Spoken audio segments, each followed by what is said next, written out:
third paper na, so we are here for the discussion of the question related to the science and technology. So very first question is here we have question number 1. Okay, question number 1 that means कि आज जो है start हम ही करेंगे आज, ठीक है. Start किसी और ने किया हुआ डजंट मैटर, लेकिन क्वेश्चन फर्स्ट मेरा. Which of the following is are the example of the chemical change, ठीक है. What are the chemical change और what are the physical change, ठीक है. What are the difference between the chemical changes and the physical changes. रासायनिक परिवर्तन भौतिक परिवर्तन में क्या अंतर होता है. अगर किसी भी रासायनिक पदार्थ में परिवर्तन हो और ऐसा परिवर्तन हो कि उसका केमिकल कंपोजिशन ही चेंज हो जाए, समझ रहे हैं, केमिकल कंपोजिशन चेंज हो जाए, फॉर्म चेंज होने के साथ साथ उसका टेक्सचर बदल जाए, उसकी प्रॉपर्टीज केमिकल प्रॉपर्टीज चेंज हो जाए, तो ऐसे चेंजेस को हम केमिकल चेंजेस कहते हैं. This kind of changes are irreversible, that means कि इसको वापस से नहीं ले जाया जा सकता. बहुत सारे एग्जांपल हैं, जैसे रस्टिंग ऑफ आयरन रॉड. अगर आयरन रॉड में जंग लग गया है तो जंग को पुनः हम हटा करके फिर से उस आयरन रॉड को नहीं बना सकते हैं, राइट. तो these are the chemical changes. वैसे और बहुत सारे एग्जांपल है, जैसे दूध से दही का बनना, ठीक है. The formation of the curd from the milk, milk change into the curd, but curd doesn't change into the milk again. So it's the irreversible reaction. Okay, so we have the here 3 example, the mixing sugar in the water, evaporation of alcohol, and third one is the digestion of the food. And physical changes are those which is the reversible.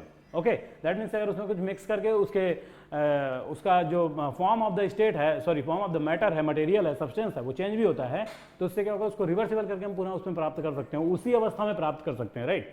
सो हमारा इतने 3 example में देखो कि mixing sugar in water, that means कि sugar को अगर water मिला दें तो ऑब्वियस सी बात उसका टेक्सचर चेंज होगा, उसका टेस्ट चेंज हो जाएगा, इट्स ओके. उसका विस्कोसिटी चेंज हो जाएगी, उसका कंसंट्रेशन चेंज हो जाएगा, थिकनेस चेंज हो जाएगी.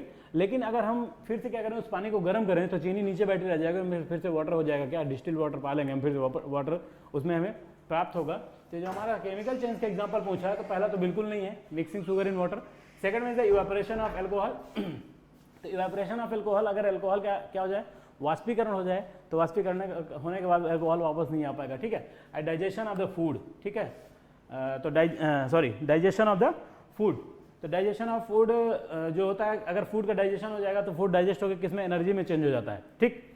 इवेपोरेशन ऑफ द अल्कोहल में क्या था कि अगर अल्कोहल इवेपोरेट हो रहा है, तो इवेपोरेट हो रहा है एक किसी रिएक्शन के थ्रू, लेकिन अगर हम उसको इरिवर्सिबल करें, किसी जगह पे उसको ले जाकर फिर से ठंडा करें, तो फिर से हमें अल्कोहल प्राप्त हो सकता है. एनर्जी उसके अंदर इंसर्ट की, एनर्जी इंसर्ट होने के बाद हीट के फॉर्म में एनर्जी इंसर्ट हुई, वो चेंज होकर किसमें, इवेपोरेशन हो गया उसका अल्कोहल का. लेकिन अगर उसको हम फिर से कंडेंस करें उस इवेपोरेटेड अल्कोहल को, तो फिर से हमें अल्कोहल मिल सकता है, ठीक. तो हियर इज द निम्नलिखित में से क्या रासायनिक परिवर्तन के उदाहरण है, तो only 3 is the example of the chemical changes. So here the option C is the correct, 3 only. Okay, so let's move the next question.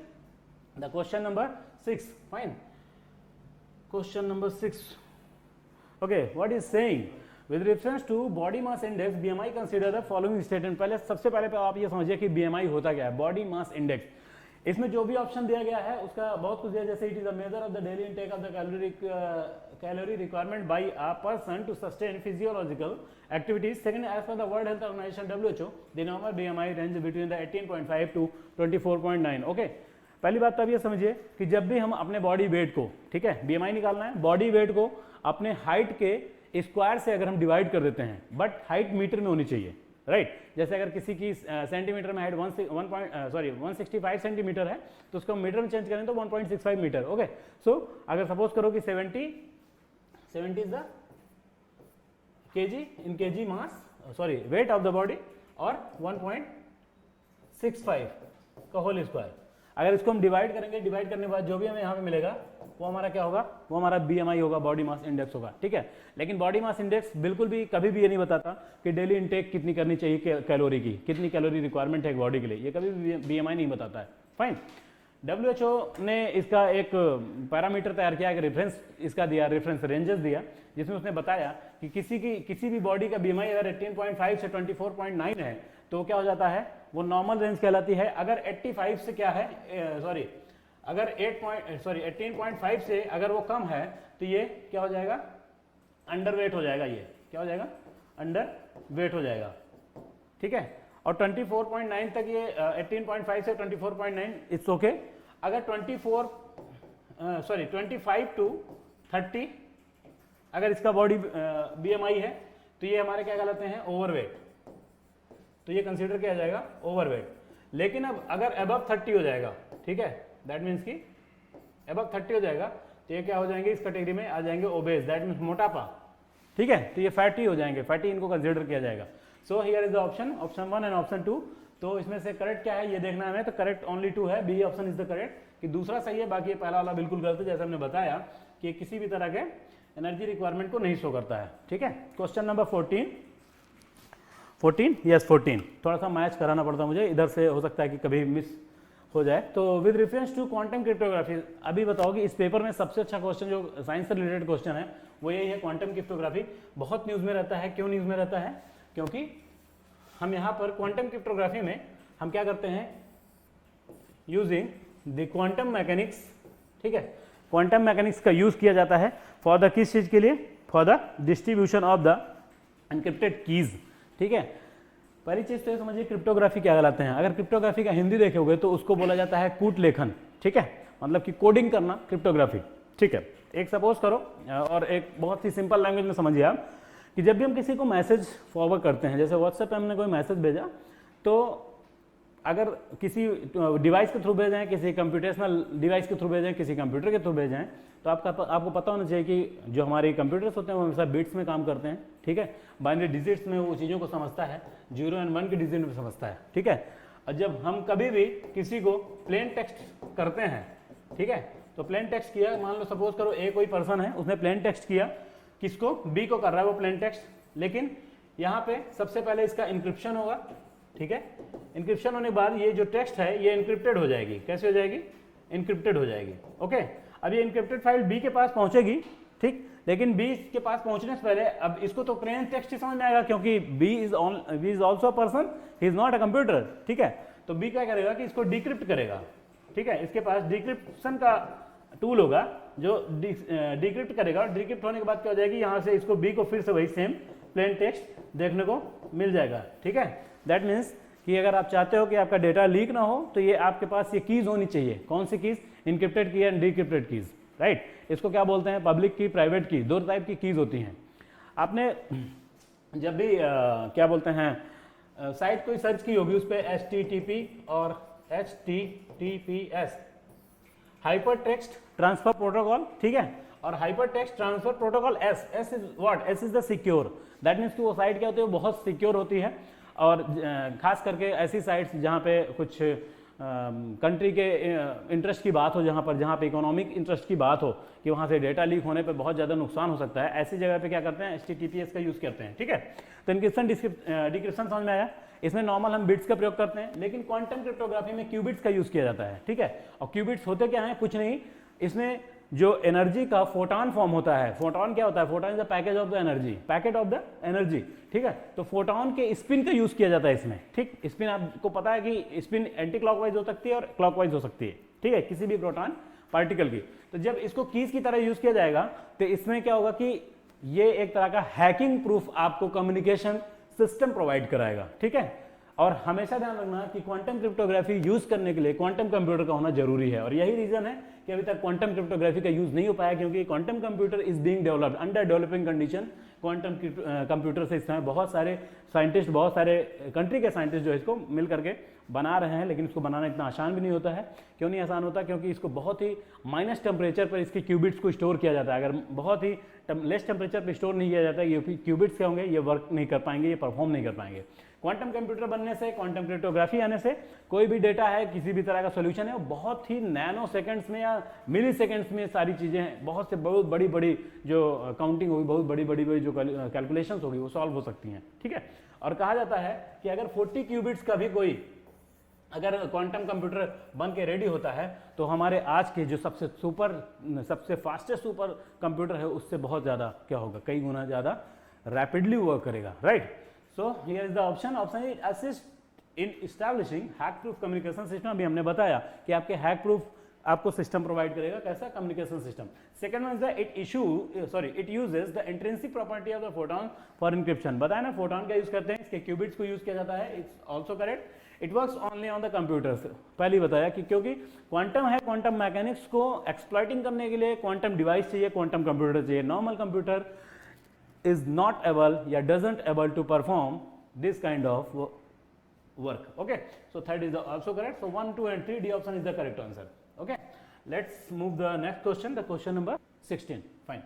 16 number question, which of the following actions are coordinated by the human brain. बोल रहे हैं human brain के द्वारा कौन से ऐसे functions जो कि कोऑर्डिनेट किए जाते हैं, ठीक है। Maintaining of the blood pressure, regulating the heart beat and the balancing the body, ठीक है। देखिए हमारा ब्रेन जो होता है वो ब्रेन मेजरली 3 पार्ट्स में डिवाइड होता है, आपको सबको पता है कौन कौन सा, प्रोजेंसेफ्लॉन, मेसेंसेफ्लॉन, रोडेंसेफ्लॉन, ठीक है, जिसको हम क्या बोलते हैं, फोर ब्रेन बोलते हैं, मिड ब्रेन बोलते हैं ना, हैंड ब्रेन बोलते हैं, ठीक है। हैंड ब्रेन जो होता है वो हमारे इधर क्या होता है, पीछे बैक साइड से एक स्टेम्स के द्वारा, ठीक है, या ब्रेन स्टेम्स बोल सकते हो उसको आप, ठीक है। वो किसके साथ जुड़ा होता है, हमारे बैकबोन में जो भी स्पाइनल कॉर्ड होती है उसके स्पाइनल कॉर्ड के थ्रू जुड़ा होता है, जिसमें बहुत सारे क्या होते हैं, वैस्कोडाइलेटर सेंटर्स पाए जाते हैं। क्या पाए जाते हैं, वैस्कोडाइलेटर कार्डियोवैस्कुलर सेंटर्स पाए जाते हैं, जिनका काम क्या होता है, ये कार्डियोवैस्कुलर मेंटेन करते हैं हमारे ब्लड प्रेशर को और रेगुलेट करते हैं हार्ट बीट को, ठीक है। और ये दोनों पार्ट पाए जाते हैं कहाँ पे, मेडुला ऑब्लोंगाटा में, ठीक है, medulla oblongata. This is the, ये क्या है, lower part of the hind brain which is connected through a brain stems to the spinal cord, okay. And the balancing the body is this is the work which is done by the cerebellum, ठीक है, cerebellum part of the brain जो कि हमारे body को balance maintain करता है। तो हम समझ सकते हैं ये तीनों के तीनों हैं जो, उनको क्या करता है हमारा ब्रेन, जो क्या करता है, कोऑर्डिनेट करता है, ठीक है। तो here the D option is the correct. So next question, the question number 20, ठीक है, क्वेश्चन नंबर 20 क्या है, ज्योग्राफी का क्वेश्चन आया है एक, चलो इसको थोड़ा डिस्कस कर लेते हैं क्या होता है। बोला in both thermal springs and the geysers water gets heated at the depth and rise to surface. पहली बात क्या समझो, थर्मल स्प्रिंग और गीजर के बारे में बात किया गया है, ठीक है। गीजर और थर्मल स्प्रिंग के बारे में जो ये बात किया जा रहा है, आप एक समझ बात के चलिए कि इनमें दोनों में अंतर क्या होता है। अंतर सिर्फ इतना होता है, गीजर आप सब जानते हो, ऐसे नहीं जानते हो कि ज्योग्राफी के टर्म में तो आप बहुत सारे लोगों के घर में गीजर लगा भी होगा, ठीक है। वो क्या करता है, पानी को गर्म करता है। दैट मीन्स कि हॉट वाटर की यहाँ पे क्या होगी, संकल्पना यहाँ पे हो रही है कि यहाँ पे हॉट वाटर का संकल्पना देखने को मिल रहा है। तो इसमें दोनों में आप समझिए कि वाटर जो होता है वो एक टेम्परेचर तक हॉट होता है। दैट मीन्स कि लगभग अप्रॉक्स 40 डिग्री सेल्सियस तक ये वाटर क्या होता है, गर्म होता है, ठीक है। और जो यूएस का येलोस्टोन नेशनल पार्क है, वहाँ बहुत सारे आपको क्या बोलेंगे, थर्मल स्प्रिंग या हॉट स्प्रिंग देखने को मिल जाएगा। और इसी तरह से गीजर का जो डिस्ट्रीब्यूशन है वो साउथ वेस्ट आइसलैंड में देखने को मिलेगा, ठीक है। दोनों में अंतर ये होता है कि जो स्प्रिंग होता है, हॉट स्प्रिंग होता है, थर्मल स्प्रिंग होता है, वो किसी भी लेक के फ्लोर से मिल सकता है, ठीक है। किसी भी लेक का फ्लोर रहेगा उससे जनरेट होगा। इससे क्या होगा कि इसका जो फोर्स होगा ना, जनरेट हो जाने से ओरिजिनेट हो रहा है, वहाँ पे जो इसका अपथ्रस्ट होगा वो बहुत ही हल्का होगा। ऐसा अपथ्रस्ट नहीं होगा कि बिल्कुल एकदम फवारे जैसा निकले या बिल्कुल एकदम फोर्सफुली निकले।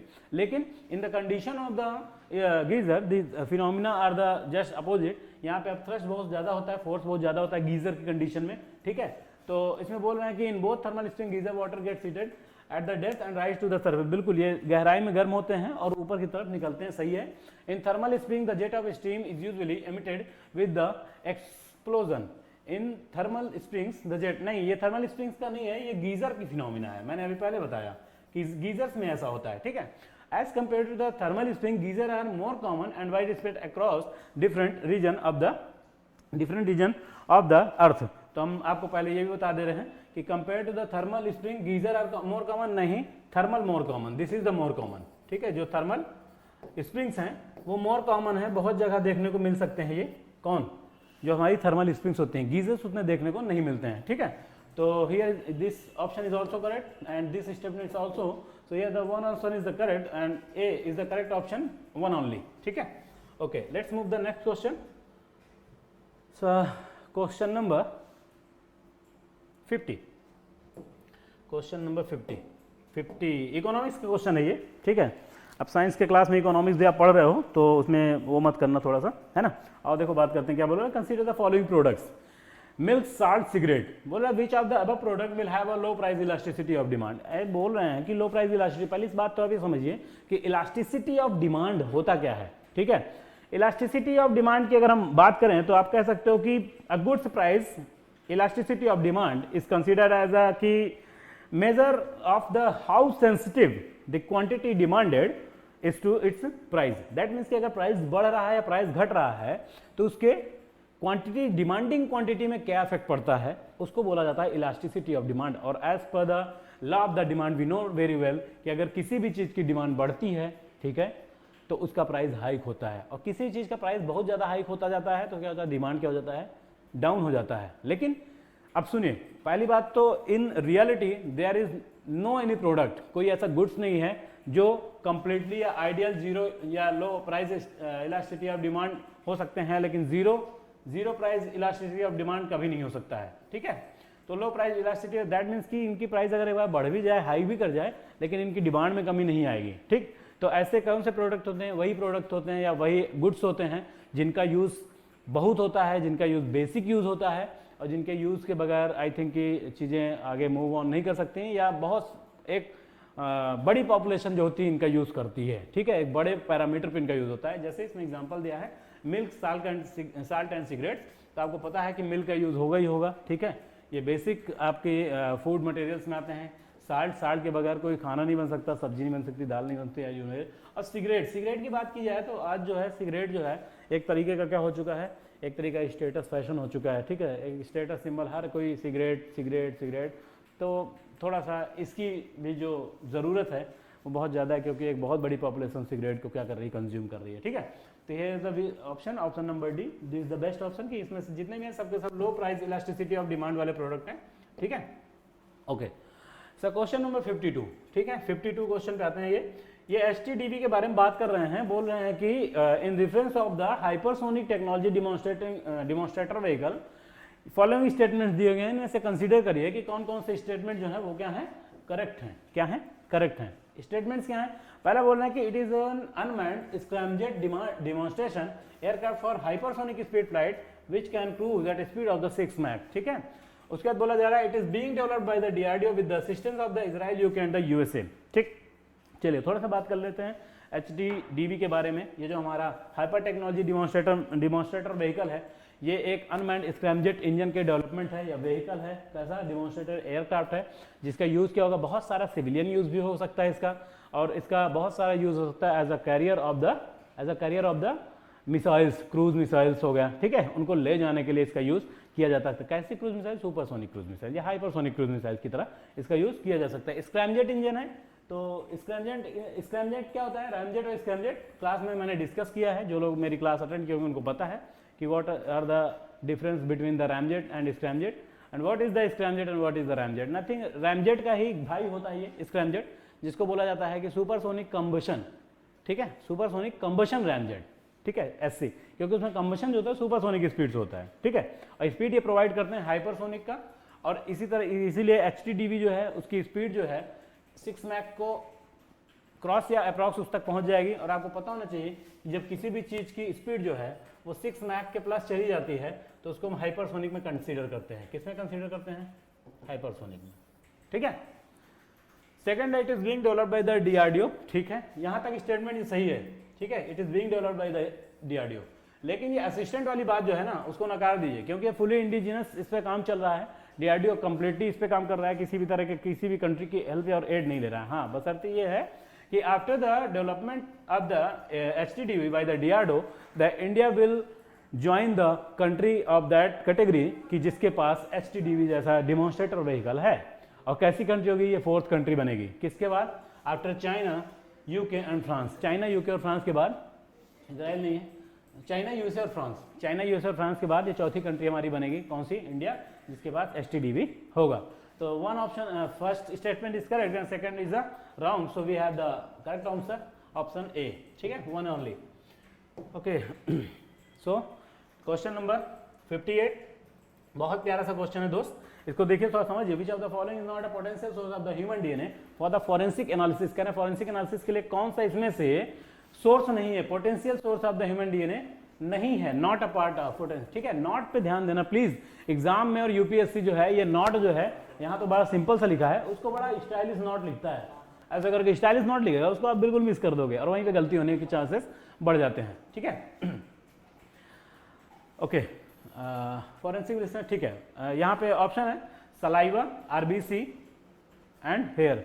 Okay, saliva, RBC and the hair, ठीक है, हेयर इज द 3 ऑप्शन। अब देखिए, अब आपको इसमें से लग रहा हो कि हेयर नहीं होगा, क्योंकि हेयर में आपने पढ़ा है कि हेयर में क्या होता है, लाइफ नहीं होती, ठीक है, ऐसा लिविंग नहीं होता ये, राइट। लेकिन जो हमारा हेयर का रूट होता है ना, उसमें सेल्स होती हैं, ठीक है, हेयर सेल्स होती हैं, जिनसे क्या होता है कि न्यूक्लियस फॉर्म मतलब हमें मिल सकता है, और न्यूक्लियस के अंदर क्या पाया जाता है, हमारा डीएनए पाया जाता है, ठीक है। आरबीसी की बात करें तो हमारे बॉडी की आरबीसी एक ऐसी सेल है जिसके अंदर न्यूक्लियस नहीं पाया जाता है, और न्यूक्लियस नहीं पाया जाएगा तो उसमें डीएनए नहीं पाया जाएगा, इसलिए आरबीसी को कभी भी पोटेंशियल सोर्स नहीं माना जाता है for the DNA analysis. Fine. Saliva की बात होती है तो सलाइवा में बहुत सारे चांसेस होते हैं कि यहाँ पर बहुत सारी सेल्स मिल सकें, ठीक है। तो सेल्स मिलेंगी तो ऑब्वियस सी बात है कि सलाइवा जो है एक पोटेंशियल सोर्स बन सकता है और एक पोटेंशियल सोर्स होता है for the analysis of the DNA, ठीक है। सो 1 and correct and 3 is the correct, so we have the option number D, 1 and 3 is the correct option, ठीक है। Okay. The question number 62. Fine. Question number 62. Okay. क्या है? Cicadas के संदर्भ में, okay, with reference to the cicadas या cicadas भी बोल सकते हो आप इसको, जो भी आपको अच्छा लग रहा है बोल दो। कंसीडर द फॉलोइंग स्टेटमेंट्स, ठीक है। कह रहे हैं they are the protozoas which causes disease in the human and animals, they spend most of their life underground and emerge from the soil mainly to mate, they are endemic to the Western Ghat in India. चलिए पहले बात कर लेते हैं किकाडस होते क्या हैं। Actually किकाडस जो है सर, वो किकाडस एक आर्थ्रोपोडा है, ये कोई प्रोटोजोआस नहीं है, आर्थ्रोपोडा है। आर्थ्रोपोडा फाइलम की विशेषता होती है कि इनके जो बॉडी होगी वो सेगमेंटेड होगी, ठीक है। दैट मीन्स कि हो सकता है कि इनकी बॉडी जो है 3 सेगमेंट या 2 सेगमेंटेड हो, जो हेड और थोरैक्स में डिवाइड हो या हेड, थोरैक्स और टेल में डिवाइड हो, ठीक, पहला चीज। दूसरा चीज ये कि आर्थ्रोपोडा दैट मीन्स कि पेयर्ड लेग्स पाए जाएंगे, पेयर्ड लिम्स पाए जाएंगे, ठीक है। 3 पेयर्स हो सकते हैं, 4 पेयर्स हो सकते हैं, कई सारे पेयर्स हो सकते हैं, बहुत सारे एग्जाम्पल है, जैसे स्पाइडर हो गया, ठीक है, स्पाइडर हो गया, ओके, और क्या हो गया, मॉस्किटो हो गया, ठीक। तो सब सारे क्या हैं, ये पेयर्ड इनमें लेग्स पाए जाते हैं, ठीक है। तो ये आर्थ्रोपोडा में आते हैं, इंसेक्ट है ये एक तरह का किकाडस जो है। इसको क्यों ये न्यूज़ में है आजकल, क्यों आया, क्योंकि करीब 17 से 18 साल बाद, ठीक है, अमेरिका में बहुत सारे किकाडस पाए गए, और इनको ऐसा माना जाता है कि इनका जो लार्वा से निम्फ बनता है जब फॉर्म ना, तो ये जो निम्फ होते हैं ये मैक्सिमम टाइम तक क्या होते हैं, ये मैक्सिमम टाइम तक हाइबरनेशन फेज में रहते हैं, अंडरग्राउंड रहते हैं। 17 से 18 साल, above than 17 to 18 years, they are in hibernation period और they are alive। ये बहुत ही अचंभे वाली बात है, इसलिए ये न्यूज में है, ठीक है। और उसके बाद जब ये बाहर आते हैं ना, तो मेल बन करके जब ये बाहर आते हैं या फीमेल बन के बाहर आते हैं, तो they are coming out from hibernation for the mating process, ठीक है। ये मैटिंग के लिए बाहर आते हैं, जिससे ये क्या करते हैं, रिप्रोडक्शन करके अपनी पीढ़ी को आगे बढ़ाते हैं, ठीक है। लेकिन जब ये बड़े होकर के बाहर आते हैं तब इनकी लाइफ साइकिल पता है आपको क्या होता है, 2 to 4 week, very less life span होता है इनका, 2 से 4 सप्ताह मात्र। और उस तरह से कितना, 17 से 18 साल। क्यों होता है इनकी ये जितनी, अभी तक इसके लिए रिसर्च जारी है, अभी तक पता नहीं चल पाया है कि इनकी लाइफ 17 से 18 साल तक निम्फ के फेज में क्यों बनी रहती है, ठीक है। ओके, तो हाँ, एक चीज और देखिए कि हमारा जो वेस्टर्न घाट है, मेघालय है और हिमालय का कुछ तराई रीजन है, ठीक है, जहाँ पे थोड़ा सा टेम्परेचर डाउन रहता है, बहुत ज़्यादा टेम्परेचर नहीं होता वहाँ पर इनका क्या होता है, बहुत ज़्यादा ये एंडेमिक होते हैं, ये पाए जाते हैं वहाँ पर, ठीक है। आइए तो बात करते हैं प्रोटोजोआस, नहीं, this is the correct wrong answer, second is the correct answer and third is also correct answer. We have the option number C 2 and 3, ठीक है। So let's move the next question and the question number is 69, ठीक है। Question number 69 क्या बोल रहा है, with reference to human blood Rh factor, ठीक है। आरएच फैक्टर क्या होता है, ये थोड़ा जान लीजिए। आरएच फैक्टर क्या होता है, कार्ल एंड स्टीनर ने सबसे पहले इसको खोजा था, और आरएच फैक्टर जो रिसस मंकीज में खोजा गया था, इंडियन रिसस मंकीज में, या इंडिया के जो आप नॉर्मल जो मंकी देखते हो रिसस मंकीज, ठीक है। तो रिसस मंकीज जो होते हैं उनमें खोजा गया था ये आरएच फैक्टर, जिसको रिसस फैक्टर बोला जाता है, आरएच फैक्टर बोला जाता है, ठीक है। ये एक तरह का क्या है, एंटीजन है, एंटीबॉडी नहीं है, ध्यान रखना। और ये एंटीजन जो होता है वो आरबीसी के सरफेस पे बाउंड होता है, ठीक है। प्रेजेंट है तो प्लस, नहीं प्रेजेंट है तो निगेटिव, ठीक है। ओके, तो antigen on surface of the RBC, ठीक है। अपना ऑप्शन निकल चुका है, ठीक है, एलिमिनेट हो चुका है, हमारा करेक्ट ऑप्शन ए होगा। लेकिन थोड़ा सा बात कर ले, इसमें बोल रहा है, कह रहा है enzyme responsible for the coagulation of blood, no, इसको थ्रोम्बिन बोलते हैं। कौन सा enzyme, thrombin and fibrinogen. Blood में ये दो प्रोटीन्स होती हैं या दो एंजाइम्स होते हैं जो रिस्पॉन्सिबल, हालांकि ब्लड प्रोटीन है ये, लेकिन एंजाइम की तरह वर्क करती हैं, और ये दोनों किसके लिए रिस्पॉन्सिबल होती है, for the coagulation of the blood. जो थ्रोम्बिन होता है प्रोथ्रोम्बिन चेंज होता है, फाइब्रिनोजन को फाइब्रिन में चेंज करता है। जो फाइब्रिन ऑक्सीजन से रिएक्ट करके फाइब्रिन थ्रेड्स स्ट्रक्चर बनाती है, नेट और वेव फॉर्मेशन करते हैं, जिससे क्या होता है ब्लड की क्लॉटिंग हो जाती है और ब्लड का फ्लो जो होता है रुक जाता है। ठीक है, C is the antibody on the surface of the blood cells, ये बिल्कुल नहीं है। ठीक है, आइए कहीं जो बात आती है कि आरबीसी के सरफेस पे एंटीबॉडी, तो आप ये समझिए कि ये किसी कंडीशन हो सकती है किसी पैथोजेंस के आक्रमण की, तो जिसमें एंटीबॉडी टेस्ट किया जाता है तो उसमें पता चलता है कि अब इसके सरफेस पे एंटीबॉडी, नॉर्मली इसके सरफेस पे कोई एंटीबॉडी नहीं होती। ठीक है, protein responsible for the carrying oxygen in blood, हमें एक second year first question paper में वी हैव डिस्कस कि हीमोग्लोबिन जो होता है, हीमोग्लोबिन, ठीक है, हीम जो होता है इसका पिगमेंट होता है, जो इसका ग्लोबिन प्रोटीन होता है, ग्लोब्यूलिन या ग्लोबिन प्रोटीन जो होता है, this is responsible for the oxygen carrying. ठीक है, ये ऑक्सीजन को क्या करता है, बाइंड करता है अपने आप से और इसको कैरी करने के लिए रिस्पॉन्सिबल होता है, जो हमारी होती है ग्लोब्यूलिन प्रोटीन, ग्लोब्यूलिन या ग्लोबिन प्रोटीन। ठीक है, ओके, सो ये option is the correct answer. ठीक, अच्छा एक चीज और आप ध्यान रखिएगा कि जब भी कभी किसी भी ब्लड में, अगर आपने सुना होगा कि किसी भी ब्लड का ब्लड ग्रुप क्या है, तो किसी का ओ पॉजिटिव होता है, किसी का ओ नेगेटिव होता है, A positive A negative, B positive B negative, A B positive A B negative, तो ये जो निगेटिव है ना, ये डिनोट कर रहा है absence of the RS factor in the blood. ठीक है, और जो पॉजिटिव है वो डिनोट कर रहा है presence of the RS factor in the blood. Most of the population, most of the Asiatic population, more than the 85% of the population of the Asia having the RH positive blood content. ठीक है, और बहुत सारी countries में बहुत सारी जगह negative भी पाए जाते हैं और बहुत ही रेयरली पाया जाता है, खास करके एशिया रीजन में या एशिया कॉन्टिनेंट में RH नेगेटिव। ठीक है, बहुत सारी दिक्कत हो सकती है, यही पता होगा कि RH पॉजिटिव अगर कोई मेल है, फीमेल RH नेगेटिव है, शादी होती है तो जो बेबी पैदा होगा, जो बेबी पैदा हो उसको इरिथ्रोब्लास्टोसिस फीटेमा हो सकता है। क्या हो सकता है उसको? इरिथ्रोब्लास्टोसिस फीटेमा। ठीक है, दैट मीन्स क्या होगा कि ड्यूरिंग द प्रेगनेंसी बेबी के अंदर ब्लड की क्लॉटिंग वाली प्रॉब्लम हो जाएगी और प्रेगनेंसी मतलब वोम्ब के अंदर ही, मदर वोम्ब के अंदर ही बेबी की क्या हो जाएगी, डेथ हो सकती है। ठीक है, तो यहाँ पे ऑप्शन है हमारा करेक्ट है, एंटीजन एक तरह का। We have the next question, the question number 81। ठीक है, क्वेश्चन नंबर 81 बोल रहे हैं डीजल और पेट्रोल इंजन के बारे में बात करना है। ठीक है, डीजल और पेट्रोल इंजन, पहली बात तो समझिए कि डीजल और पेट्रोल कुछ बेसिक चीज़ें। डीजल इंजन बहुत ही मजबूत होता है, ठीक है, एफिशिएंट होता है कंपैरेटिवली पेट्रोल इंजन के। क्यों होता है? क्योंकि बहुत ही कंप्रेस्ड फॉर्म में इसमें डीजल भरा होता है, इसीलिए इसके डीजल इंजन के कंबशन के लिए हमें हाई कंप्रेसर जो होता है इस हमें स्पार्क प्लग की जरूरत नहीं होती है। ठीक है, किसी स्पार्क की जरूरत नहीं होती, जबकि पेट्रोल इंजन के लिए स्पार्क प्लग की आपको पता होगा, बाइक वगैरह पे अगर कभी आप ध्यान दो तो उसमें स्पार्क प्लग लगा होता है, क्योंकि जो बाइक वगैरह की इंजन होती है वो क्या होती है, पेट्रोल इंजन होती है। ठीक है, लेकिन high compressor, due to high compressor diesel engine doesn't require the spark plug. ठीक है, तो हाई कंबशन के थ्रू उसमें क्या हो सकता है, इग्निशन हो सकता है। इसीलिए डीजल इंजन को हमेशा क्या बोलते हैं, स्पार्क इग्निशन बोलते हैं। सॉरी, पेट्रोल इंजन को हमेशा स्पार्क इग्निशन बोलते हैं और डीजल इंजन जो होता है हमेशा CI बोला जाता है, कंप्रेशन इग्निशन बोला जाता है। ठीक है, आइए बात करते हैं थोड़ा सा, इसमें ऑप्शंस जो भी दिए गए हैं हमारे इसके बारे में बात कर लेते हैं। कह रहे हैं कि diesel engine are more efficient than petrol engine. बिल्कुल सही बात है।